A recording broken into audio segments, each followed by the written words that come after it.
No es tan difícil estrangularse a sí mismo. Solo quiero ayudar a las personas que realmente sufren. Si necesitas ayuda para quitarte la vida, no dudes en escribirme al privado. Estas son las palabras que estaban en la biografía de Twitter de Shiraishi Takahiro. Takahiro Shiraishi, nacido el 9 de octubre de 1990 en la localidad japonesa de Sama, en su barrio, los vecinos decían que tuvo una infancia de lo más normal, siendo un niño tranquilo y pasivo, y, en el colegio todavía pasaba más desapercibido. No destacaba especialmente, aunque tampoco era un personaje sombrío, declaró un antiguo compañero de clase en el diario Asahi Shimbun. Su personalidad discreta, bastante normal y de bajo perfil no hacía presagiar que estaban ante un futuro asesino en serie. De hecho, a su círculo más cercano le extrañó que aquel joven deportista, fanático del atletismo y del béisbol, y siempre dispuesto a escuchar a los demás, fuese capaz de matar a 9 personas. En esta temprana edad, de manera muy irónica empezó a practicar lo que más adelante sería su mayor afición. Takahiro a menudo jugaba con sus compañeros a estrangularlos, sin embargo esto era simplemente visto como una pequeña travesura de niños y no despertó alarmas. Pues bien, al parecer este era un chico normal por lo que puede parecer, una buena fachada e incluso buena reputación, sin embargo muy en el fondo de él había un gran secreto, ya que él tenía fantasías de dominar a alguien en el aspecto sexual e incluso en ser dueño de la vida de otra persona. A partir de ahí, abrió varias cuentas de Twitter, una de ellas bajo el nombre de Hanging Crow, y empezó a contactar con colegialas y jóvenes con deseos de morir. 8 mujeres cayeron en sus redes y acudieron a su apartamento para quitarse de en medio. Eso sí, una de las advertencias que les hacía previamente antes de su encuentro era: no debes ponerte en contacto con amigos o parientes antes de matarte. Su primera víctima fue Mizuki Miura, de 21 años, a la que conoció a principios del mes de agosto, desaconsejó suicidarse y le emplazó a vivir con él en su nuevo apartamento, previo pago de 3.700 euros en concepto de alquiler y fianza. La chica aceptó sin dudar, pero el asesino, creyendo que Mizuki lo abandonaría, decidió matarla y quedarse con todo el dinero que llevaba encima, además de con el depósito. Primero, Takahiro la estranguló hasta desmayarse, luego la agredió sexualmente y, finalmente, la colgó del cuello con una soga hasta asesinarla.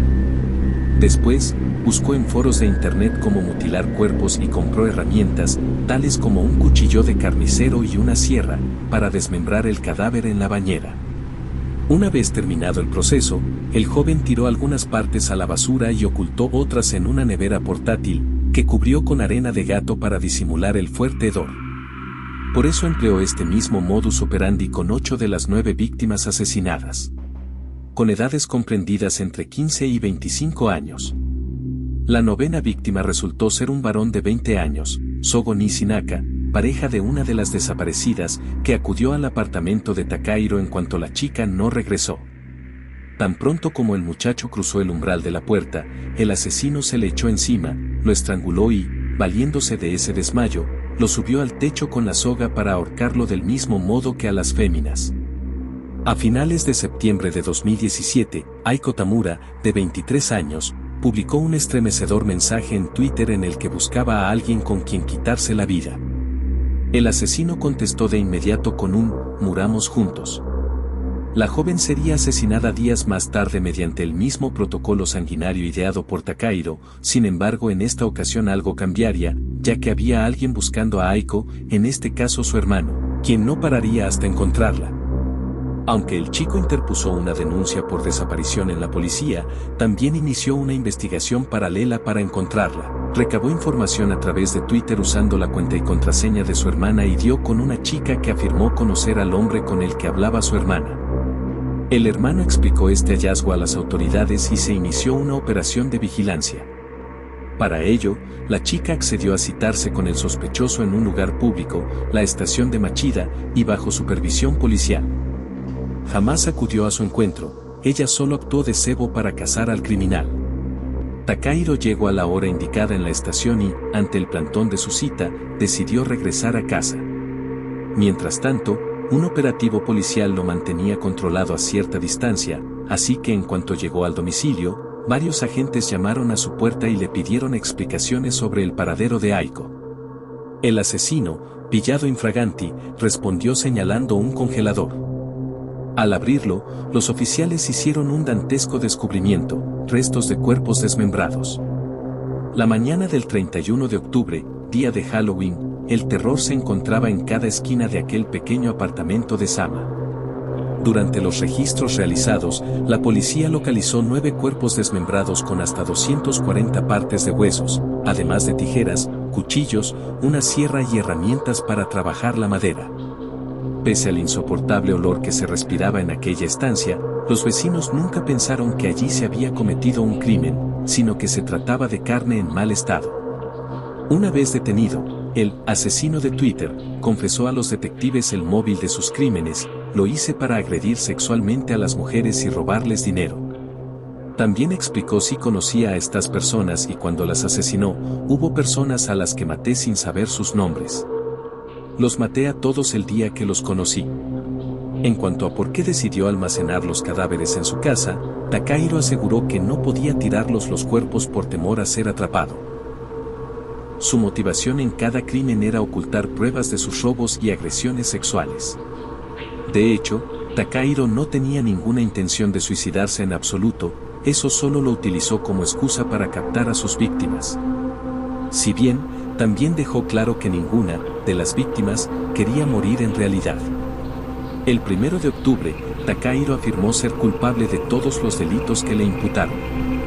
Humildemente admito mi culpa y aceptaré el castigo, comenzó diciendo. Y pasó a relatar pormenorizadamente los asesinatos, la motivación para perpetrarlos, y por qué buscó víctimas con ideas suicidas. Era más fácil para mí convencer a la gente con preocupaciones y otros problemas y manipularlos, declaró. Durante la lectura del veredicto, el magistrado declaró culpable al acusado ante unos hechos extremadamente graves, en los que se pisoteó la dignidad de las víctimas. El 15 de diciembre de 2020, Takahiro Shiraishi fue condenado a la pena de muerte, una ejecución que se llevará a cabo mediante la horca. Qué irónico, ¿no? Oficialmente conocido por el Ejército Imperial del Imperio del Japón como el Laboratorio de Investigación y Prevención Epidémica del Ministerio Político Kenpeitai, fue inicialmente instaurado como una sección política e ideológica de la Policía Militar Kenpeitai, con la intención de contrarrestar la influencia político-ideológica de los enemigos y reforzar el sistema de unidad militar. La unidad fue camuflada como un módulo de purificación de agua situado en el distrito de Pingfang.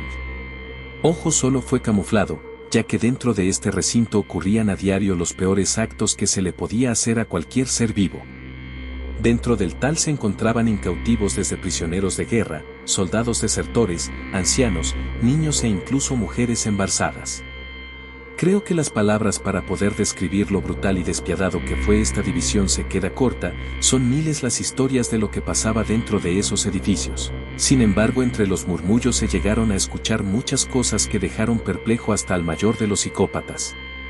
La vivisección es un proceso realizado en animales para poder analizar sus órganos. Estos son primeramente anestesiados y luego se da paso a quitar su piel y abrirlos, esto con el fin de estudiarlo, pues esto mismo hacían los doctores e investigadores del Escuadrón 731. Sin embargo, este proceso era llevado en seres humanos. Primeramente se les ataba de pies y manos en una camilla, luego, procedían a diseccionarlos. Cabe aclarar que todo este proceso era realizado sin anestesia, dado a que se creía que la anestesia influía al comportamiento de los órganos y su manera de actuar era diferente. Mujeres embarazadas llegaron a ser viviseccionadas, mujeres que en muchos de los casos ni siquiera estaban embarazadas, eran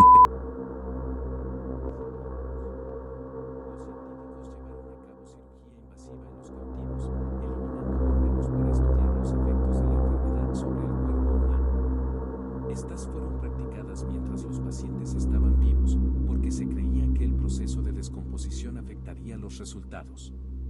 Las extremidades de los prisioneros eran amputadas con el fin de estudiar la pérdida de sangre. Estos miembros quitados fueron algunas veces vueltos a unir del lado contrario del cuerpo. Otras veces las extremidades de los prisioneros eran congeladas y amputadas, mientras otros miembros eran congelados y después descongelados para analizar los efectos de la gangrena y la putrefacción resultantes sin tratamiento. A algunos prisioneros se les extrajo quirúrgicamente el estómago y se les ligó el esófago a los intestinos. Partes del cerebro, pulmones, hígado, etc., fueron extirpadas de algunos prisioneros. Se usaron blancos humanos para probar granadas puestas a varias distancias y en diferentes posiciones. Se pusieron a prueba lanzallamas sobre humanos. Personas fueron atadas a postes y usadas como blancos para probar bombas de gérmenes, armas químicas y bombas convencionales. A algunos prisioneros se les llegó a inyectar orina de caballo. Otros eran colgados durante horas para ver qué efectos tenían. Se les infectaba con cantidades enormes de rayos X. E incluso en una ocasión una madre junto con su hijo recién nacido fue encerrada en un cuarto que estaba diseñado para irse inundando poco a poco. Al principio la madre actuaba con desesperación, luego pasada la altura del pecho la madre alzaba los brazos con el niño en manos para evitar que el infante se ahogara, pero finalmente cuando la madre comenzaba a ahogarse la madre lo tiraba al suelo y ésta lo pisaba, para intentar sobrevivir. Ya mencioné que dentro del recinto se encontraban mujeres, ancianos, propios ciudadanos e incluso niños.